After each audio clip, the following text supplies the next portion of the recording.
Hey everyone, Tabby Slick here. I'm a paranormal and historical fantasy author here to show you how to make helva. Why?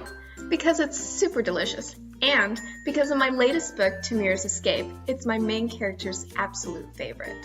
Here's what you should know about helva. Helva has been recorded as one of the oldest, most popular desserts in Turkish history, dating as early as the 13th century. Sultans would throw these elaborate helva parties, and it's still a popular dessert today. In my latest book, Timur's Escape, the story takes place towards the end of the 17th century in what was the capital of the Ottoman Empire, known today as Istanbul. At this time, helva would have been really common to be seen sold by street vendors along with coffee. Fun fact about coffee, starting in the 15th century, if a husband didn't provide his wife with a daily cup of coffee, this could be grounds for a woman divorcing her husband. Except for a brief time when the Sultan made coffee illegal. Now that we've got that covered, let me show you how to make helva. Today we're going to try a variety of helva with flour and walnuts known as Yaz Helvasi, or summer helva. Here's what you'll need. Butter, oil, flour, powdered sugar, chopped walnuts, tahini, or ground sesame seeds, and I'm adding chocolate chips, because what's better than chocolate chips?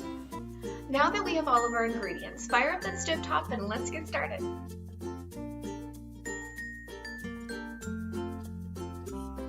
I added 3 to 4 tablespoons of butter, although you can add as much as you like.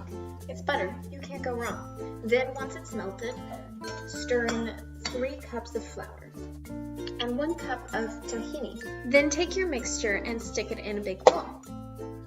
Add in 4 cups of powdered sugar and 1 cup water, or until it becomes a paste.